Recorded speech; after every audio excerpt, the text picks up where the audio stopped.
All right, ladies and gentlemen, welcome back to the You Love to Hear It podcast. I had the most amazing opportunity presented to me last week, and I'm so stoked to share this with you guys. I got reached out to by a friend of mine who works for a middle school in Incline Village, California, and they wanted me to come over and give my first ever talk in front of human beings, let alone a bunch of 8th grade groms, and just to share my message about what snowboarding has done for me and my experiences on the path to becoming what a lot of people would consider a successful YouTube or social media content creator. It was just amazing to be able to share some of the insight I had and honestly experience my first ever public talk. Hopefully we'll have some more of these. If you guys are stoked on this type of content on this channel, drop a thumbs up. If you're listening on any other platforms and you're not on YouTube, then it might be a little bit difficult to hear some of the questions that they had because I was the only one mic'd up, but at the end of the day, I'm just trying to bring some epic content to you guys while sharing my journey and my love and my stoke for life and the career that has helped me do the things that I have been able to achieve and do every single day. So hope you guys enjoy this. If you're on YouTube, drop a thumbs up. If you are on any other podcast platforms, leave a review and let me know you're stoked, and we'll try to keep some more content like this coming for you in the future. Once again, hope you enjoy it, and you'll love to hear it. Big middle school guy. Hi. Good to see you. Good to see you too. So we have a guest speaker. I'm going to let Miss Rotendi introduce him because he's friends with her, but it's a real good opportunity for you to learn about what options there are as an adult. A lot of you say, I want to be a YouTube star. What does that look like? What does it take? What do you have to do? He's made it work as a business to support his life. Pay for his cell phone, pay for his gas, pay for his insurance, all the things. He's making it work. So he's going to share with you what that takes. Okay, so I'll let Miss Rotendi introduce him a little more. So this is my friend Casey. We met about 6 years ago at one of my best friend's wedding, and it was in Costa Rica. And it was really cool. We were out surfing, having a good time, celebrating their love. And after that, of course, you meet friends, you start following them on social media. We lived in different parts of the country. I started following Casey on Instagram, kind of started following what he was doing through social media. Recently, what made me ask him to come here and talk to you is that I saw one of his videos and he was talking about positive mindset, goal setting. He was talking about how maybe he wasn't the best student when he was in school, and what made him kind of change his mind and his mindset, and maybe some things that he wished he would have done differently then, but he's making up for now. So he's going to talk to you for a little bit. You're going to get an opportunity to ask questions and check out his page. All right, take it away. Cool. Thank you, Natalie. How's it going, guys? Once again, my name's Casey-Willax. I'm going to write it on the board here so you guys can actually check out the YouTube if you want. Does anybody have a favorite resort around here that you ski or snowboard at? Favorite mountain? What is it? Palisades. Palisades. If you guys want to look it up, I got videos from Palisades. I got videos from surfing on the lake here in Tahoe. It's Casey-Willax on YouTube. But to kind of give a backstory on what Natalie was saying about how we met before I had the vlog and before I started kind of documenting my life and showing it, I was on the Costa Rica trip and I got my hard drive stolen. I lost all the information that I had. That kind of got me motivated to want to put a video out every single day and showcase my life. To lead up to even that, to be in a position to want to share my life with the world, I had a solid 10-year period where after high school I didn't know what I wanted to do. I didn't go to college. I just kind of wanted to explore and see the world and, you know, enjoy my life, snowboard. I was kind of confused in high school with what to do, and the reason I think I'm standing up here now is because we're living in a time where social media is bigger than ever. You don't actually need to become a professional to be, say, a snowboarder. You can still be involved in the snowboarding industry or in any industry, but you're going to have to be putting out content, and it can be confusing. It messes with the way that like human development is, and you start to like think too much about stuff. And at the end of the day, if you're going to become a content creator and you're not going to go the college route, which is pretty set in stone, there's a misconception that it's posting videos of having the most fun that you can do doing anything, and that you're just kind of getting paid and documenting your life. But there's so much hard work that goes into it behind the scenes. There's so many days when I'm up till midnight or 1 in the morning trying to get something done, and I never have somebody, a boss over my shoulder telling me what to do or making sure that I do it. It's all on me every day. Everything that I write down, all of my goals that I set, none of them are going to get accomplished if it's not me. So one of the main things that I want to focus on letting you guys know is that like social media is amazing these days, but it's honestly a more difficult route, and you're going to have to put a lot more work in than you would ever think. And to kind of go back to one of the scariest moments of my life was when I was leaving 8th grade and I got into my first year of high school, freshman year, and the amount of school work was just such an overload on me that I was like tripping. I went home, I almost started crying and was like, I'm thinking of dropping out. I don't know if this is for me. And just like rest assured that within a couple days, like the human psyche and body and everything just gets used to stuff, and I was doing good. And whether I was doing my homework or whether I was like cheating or all of these things that I look back at now, I think mainly one of the reasons that I'm here right now is because Natalie was saying, she saw a video that I posted saying, if I could go back, I would steal the free information that you guys are all accessing every single day. And it's true. I had some weird ego thing going on where maybe it was, I don't know, I thought I was too cool, but I remember kind of arguing with all of my teachers, and I had this chip where like I didn't want to do the work maybe because they wanted me to do the work, but underlying all of that is like this education system that we have is built around empowering all of you guys. You have so many teachers in this building here that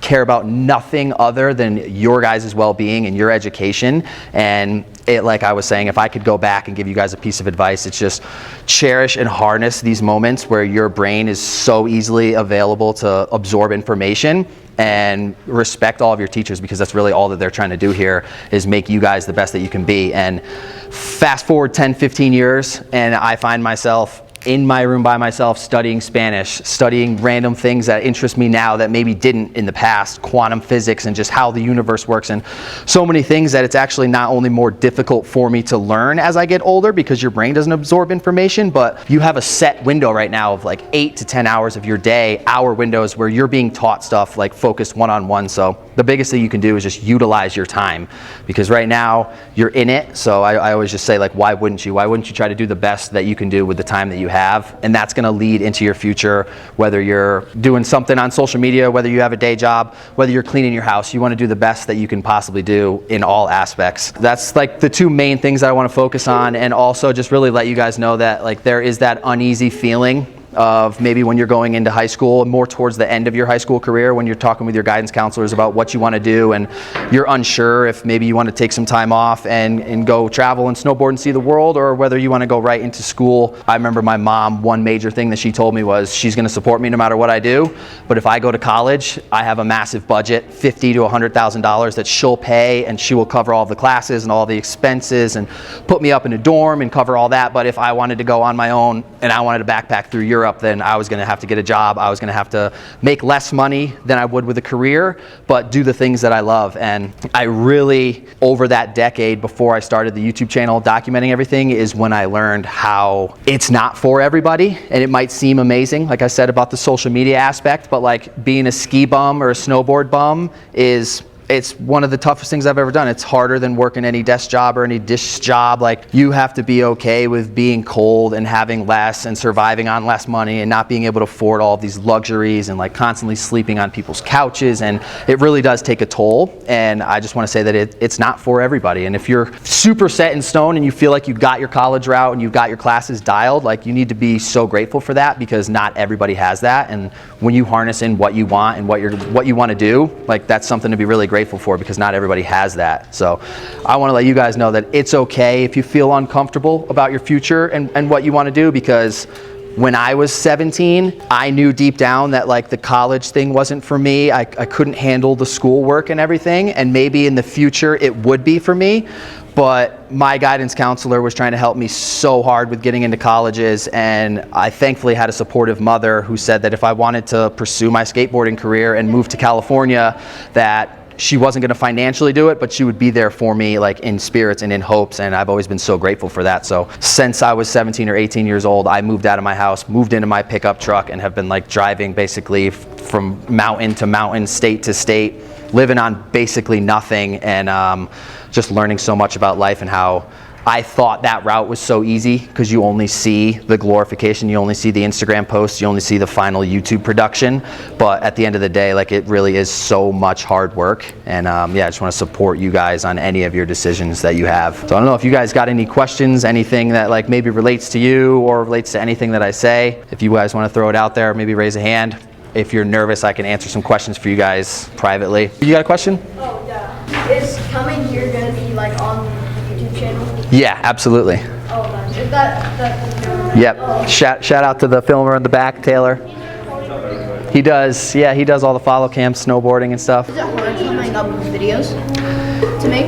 It's honestly, for me, the concept isn't hard in coming up with videos, because one of the biggest hurdles that I think a lot of people have with coming up with content is they're worried about what other people are going to think, and so they don't really get to it. But my formula has always been more of a document style, so I don't need to come up with something if I'm constantly recording. You know, today we come here, we get this content. If we're going to go snowboard at North Star, we go and snowboard, and then it's mostly what happened that day that we can turn the concept into. Okay. You know. So it's basically what you just record your life. Yeah, and it becomes more of a documenting process. That way you don't have to overthink, you know, that day. But there are specific days where if I want like a kind of like a video to do better, I'll come up with a concept and, you know, plot it out, write it down, and then harness it.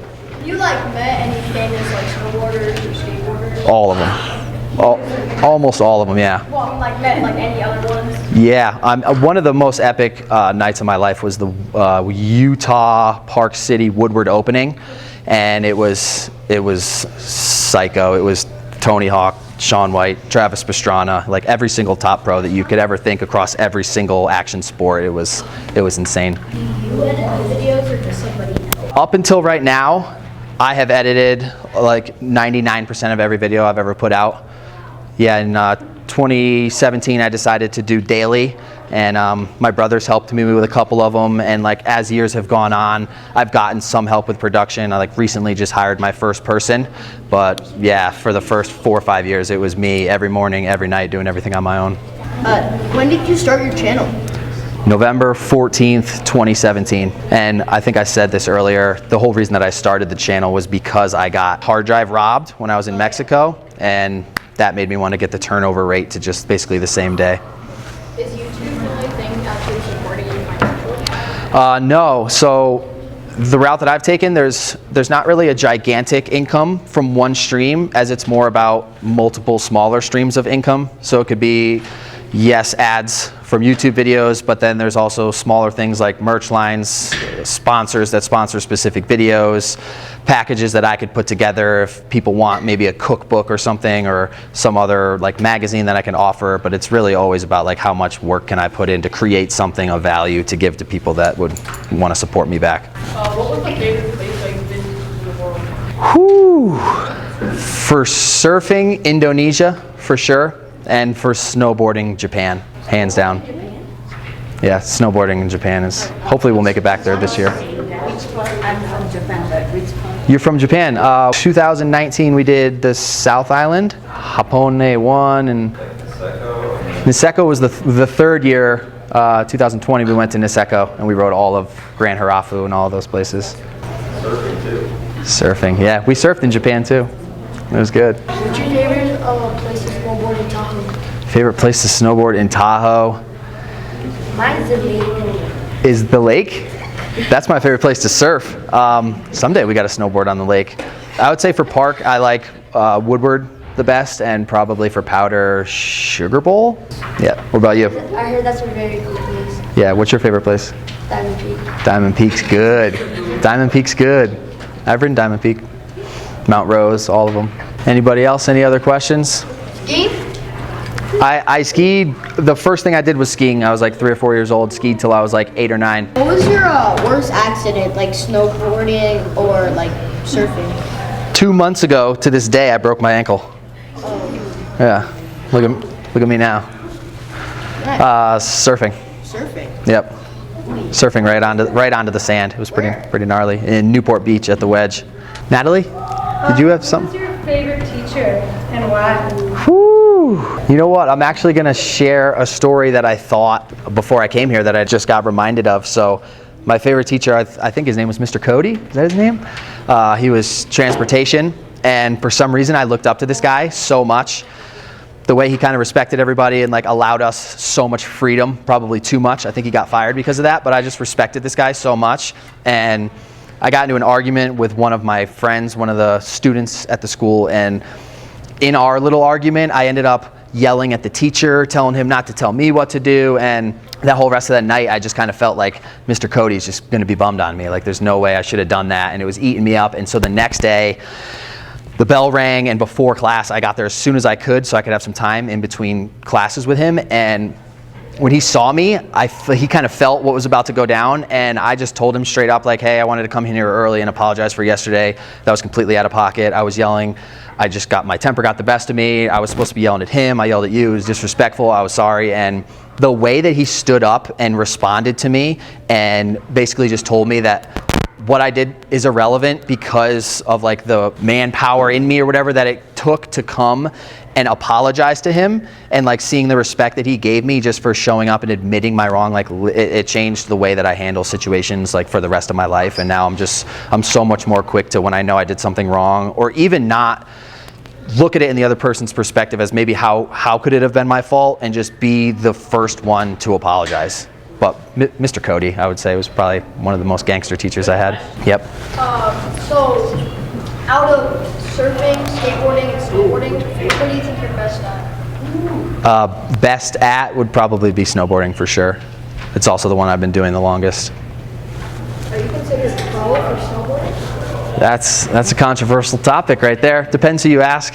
I would tell my grandma, yeah, I'm pro, but I would probably tell like the next pro rider that like, no, I'm on the come up, you know. Do you make money or get free stuff for being good at what you do? Yes. To me, that's pretty pro. Yeah. So there's levels to it of who you'd ask. You know, you ask the chorus snowboarder who like built their life off of how pro used to be, Right. which is before social media, which is why I'm on stage right now. It's different. Are you sponsored by anybody? Yeah, absolutely. Got a bunch of sponsors, bunch of support. I have a signature snowboard with Lego snowboards. You're on one. Where did you go to middle school? I went to middle school in Colchester, Connecticut. But even better, I went to Bacon Academy for high school. Bacon Academy. You haven't gone? The right? What is it? Watch this. Dirt bikes. Yeah. Yeah, I grew up racing dirt bikes for sure. Yeah. Absolutely. You got, Oh, I ride through. yeah, I didn't hear dirt bikes, but I hear brap, and I know. What was your favorite sponsor that you got? Favorite sponsor was probably the first sponsor, like first major sponsor I got on like my route to trying to become a professional snowboarder. And I always looked up to DC and Torstein Horgmo, and when they started giving me boards and boots, that's when I was like probably the most grateful I'd ever been, for sure. What was your biggest sponsor? Biggest sponsor, maybe just like the biggest thing that I was sponsored around was probably the snowboard through Lego snowboards. To have a custom like The biggest company that. biggest company. Yeah, like. There's been some weird ones. Like I've done just kind of some like one-off like integration sponsors. 686. It's hard to think of off the actual top of my head, but just like some random brands that aren't really involved in snowboarding. Do you do backcountry? Backcountry for sure. I've been on some missions. I've done some hiking and like some cliff drops and stuff like that. I've always been pretty frightened because I feel like I'm too intellectual to allow myself to go out into the backcountry without the education. And I need to hopefully this winter go through the actual proper training. But I'm not just one to go out into the backcountry. It's one of the most dangerous places on earth. So I just got to get the education up proper. But I've done a couple missions with people like Scotty Lego who they have everything dialed. I've had the beacon. They put me in the right position. But even at that point, I'm still kind of uneasy because I'm not capable myself to save somebody. But you have like the full setup. But yeah, I have the full setup. We've got some good cliff drops for sure. What do you think of like newer creators like now getting like instant success with these like new apps? Yeah, that is a good one. So what do I think of like the new, what I call TikTokified social media where people can go viral instantly? I think it's good because if you're getting into it, you don't have to like build this gigantic brand, and you don't get any of the traction behind the stuff that you post. You can actually just post something of value, of high quality, and you can get instant feedback and you can get the success from it. But I think that it's honestly messing people up, because what I've learned on my 5-year journey to 100,000 subscribers is that no matter what, if you have 100,000 people, there's a percentage of them that are going to be mad, that are going to be rude, that are going to be disrespectful, that are going to potentially just take what you put out there in the wrong context, or maybe be having a bad day, and you deal with so much negativity, so much people talking bad to you, that if you have a slow kind of gradual entry into that, I'm able to know these type of things, and I'm able to say like, okay, maybe this kid's having a bad day. He saw a video, he took it out of context. But for the people that are just like overnight, a couple 100,000, and they're getting this like insane negativity on them, I've seen it does bad things to the mental, and it puts people in a bad state. So I'm like kind of fearful that people can't deal with like becoming famous overnight, but I do like how it gives everybody kind of the same opportunity to put their content out there without a huge following and have it be seen by everybody. 2 questions. So one, who encouraged you to start like doing all this sports? Who encouraged me to start doing all the sports? Yeah. Whew, probably my older brother. But we kind of started skating at the same time. Probably Tony Hawk got me to start skating. Torstein got me to start snowboarding. And it was just in my blood to like really pursue it myself as a full-time life career. Are you on any other platforms? Yeah, Instagram, YouTube, TikTok, Twitter. All by the same name? Yeah, it's all Casey-Willax, YouTube, Instagram. I have Spotify, we have podcasts and stuff as well. But yeah, we're everywhere for sure. Anybody else? Any other questions? Thank you guys. But if anybody has anything that they want me to ask private, just call me over. I'd be glad. Are you any collabs with any other like big creators? Yeah, for sure, a lot. Hot Wheels? Not Hot Wheels, not yet. It's coming. It's coming. Thank you guys. Definitely subscribe. Yeah, bro. Thank you, man. Have you ever collabed with Legos? Lego snowboards? Or Legos, like the actual Legos? Wait, do you have merch? Yeah, we got merch. Well, I had 20 beanies and stuff. I was gonna bring you guys, get you all stoked, and I forgot everything at my house. Oh, I gotta come back again. I was wondering if you could have a photo with you. Yeah, absolutely. Sweet. Thank you guys. Ankle feels better than ever. Dude, thank you so much for having me.